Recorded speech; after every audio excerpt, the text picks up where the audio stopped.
Aloha everyone. This is another video in my latest series about intelligence of life. And I wanted to point out a few things about the elephant's painting. Basically, I just want to clarify a few issues about the ability of these elephants to paint.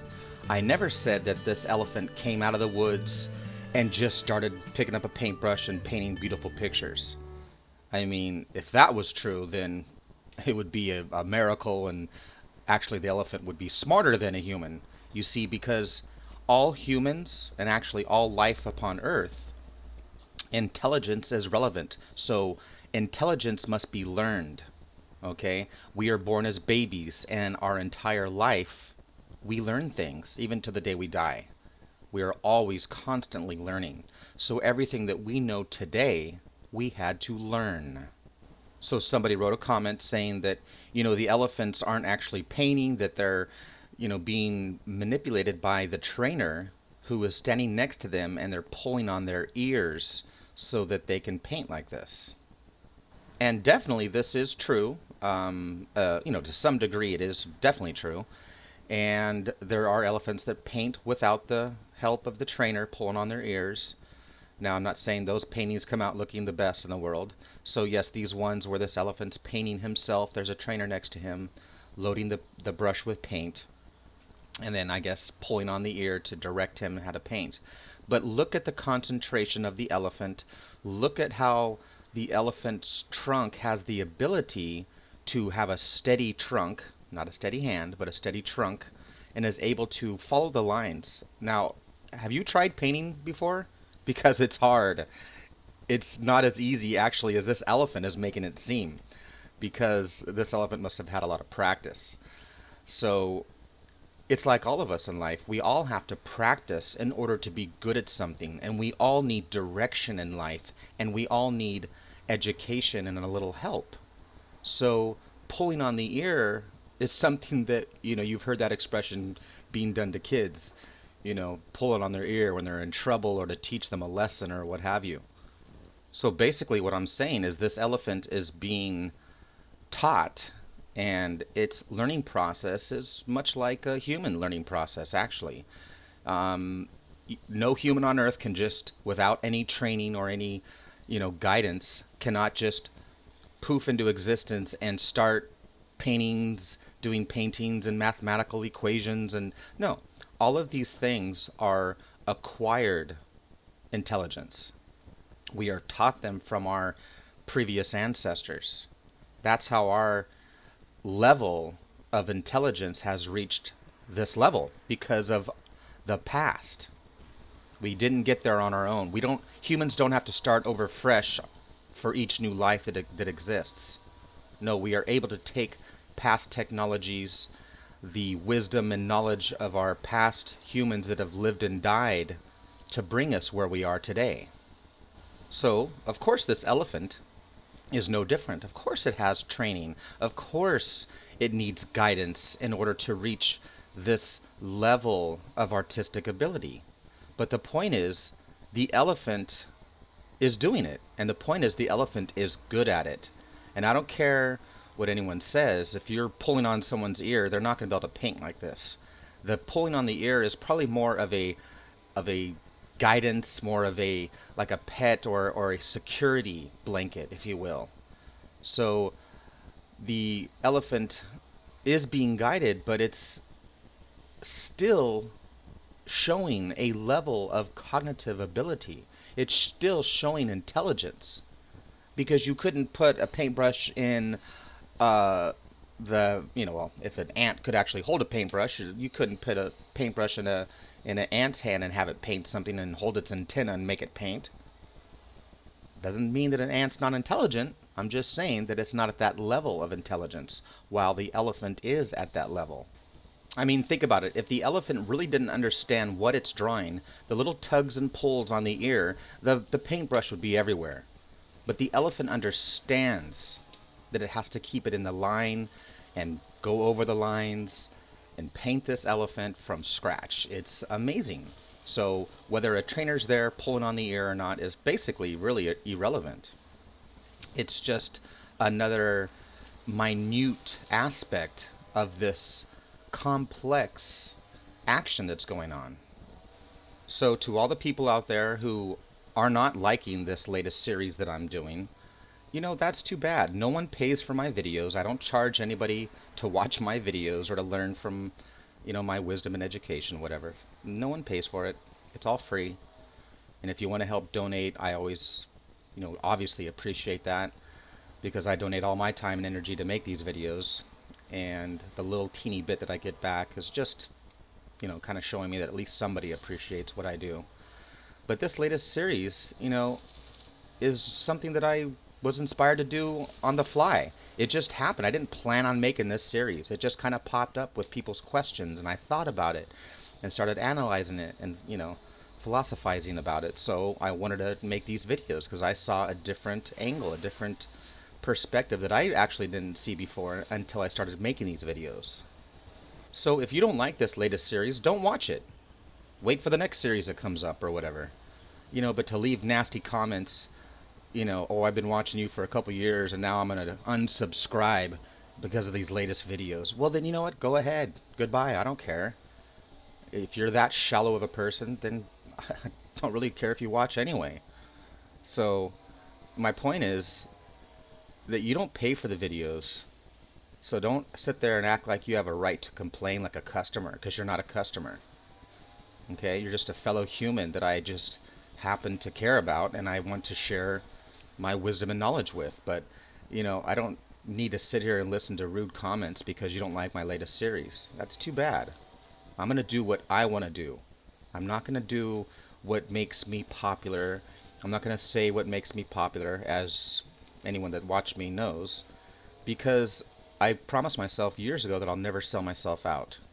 So there's tons of Christians that love my work and they love my wisdom until that wisdom steps on their toes and then they turn on me. So anyway, this is no new age agenda or whatever bull crap people try to throw and try to categorize my videos. It's bullshit.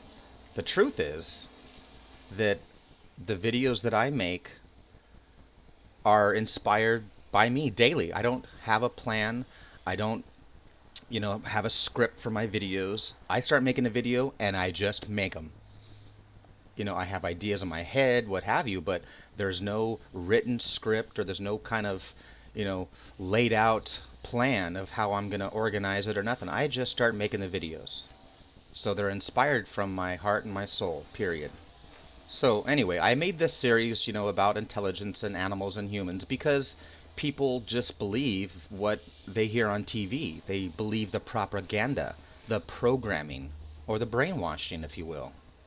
So when you start doing the research on the intelligence level of all given life on Earth, it's pretty amazing actually. People write in all the time and, oh, then how come this elephant can't fly to the moon then, or can't do a mathematical equation or whatever? Well, there's a lot of animals actually, which I didn't show, that can do mathematical equations.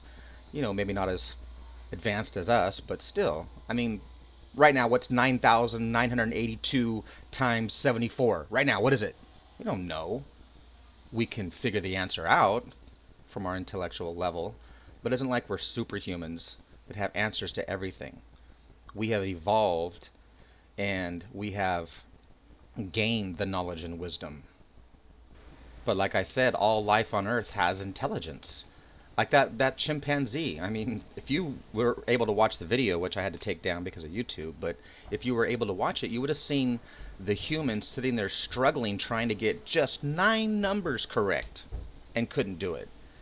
And then the chimpanzee was able to bust out the numbers in a matter of seconds.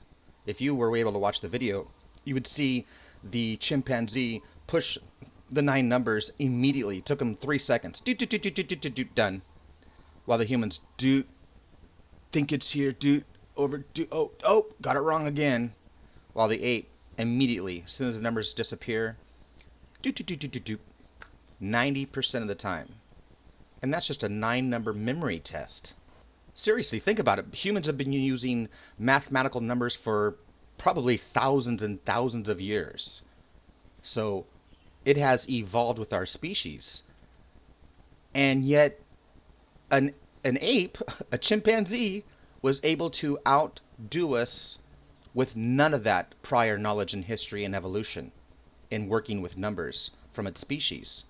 Basically, that's probably the first ape that was able to work with numbers, but yet was able to outdo humans. And that has to do with intellect. That's the mind. So, like I was saying, intelligence is relative. And all life on Earth has intelligence to different degrees. And just because our intelligence level is far beyond the next, what we consider the next closest, smartest animal, it's irrelevant because there's all sorts of intelligence gaps all through the animal kingdom. But yet we all possess intelligence. And that was the whole reason for me making the video, was just basically proving that we weren't genetically modified just because we're a little higher than, or a lot higher, or vastly higher, whatever, intellectual wise, from the rest of the animal kingdom. Doesn't mean that aliens came down and modified our brains or genetically modified us, period, ever. I used to believe that. I still could possibly believe that. It's still an option. I'm not saying it's 100% wrong. I just, after doing research and studying the subject, I don't believe it as much as I used to at all anymore, actually. I mean, take the chimpanzee, for example. Just because the chimpanzee could outthink us in a memory test of 9 numbers, does that mean the aliens floated down here and genetically modified the ape now?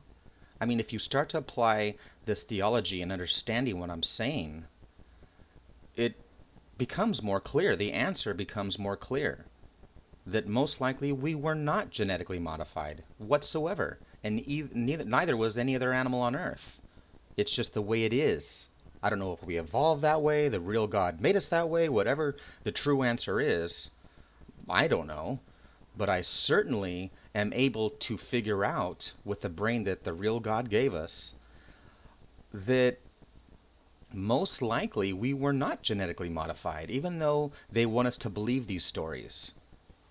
I mean, when you hear these stories on the, Discovery Channel or what have you, do some research. When they say that man was genetically modified and all this, and ancient Sumerians say, well, then go and do the research. Look at, it comes from a picture of an ancient Sumerian being holding another creature with little pots up there. And they are going to come to the conclusion that we were genetically modified now from this picture. It's ridiculous. So there's not a lot of foundation in a lot of these things that they put out there. They're just using the people's ignorance against themselves. And it's just like the Mayan videos I made about the 2012 end of the world scenario, which was a bunch of bull crap. The apocalypse and all that. I know it's not real 100%, so I was trying to tell people and no one believed me. And all the propaganda they put out all before. And YouTube took my videos down that I made about it, which basically proved that it was all bullshit. They banned it. But, when you do the research, it doesn't point anywhere saying that the Mayans never said the end of the world is coming in 2012, and I showed that. They're just using the ignorance of the people, and jumping to, assumptions and conclusions, and the people buy it. So people just buy the bullshit that's thrown at them. They don't do their own research. They don't stop and think. Like the Nephilim or the fallen ones who came to Earth and found that beautiful women, human women, were beautiful, so they had sex with them. It's ridiculous. These creatures had dicks, and they came down, and their dicks fit into women, and they were able to reproduce with the women. It's ridiculous. I mean, all creatures on this earth have penises. Okay? So of course, we have to apply that theology upon God. That's why we call him a he. Okay? A father God. Or these angels came down and they had penises and they had sex with women. Because that's the way ancient man perceived everything. It's just like placing wings on angels. They perceived them in the air, so they had to have wings to get up there. So that's why they depicted them with wings. But today we know that obviously wings will not work in heaven. Anyway, I've rambled long enough. Thanks for watching, guys. Peace, love, and wisdom. Truthiracy.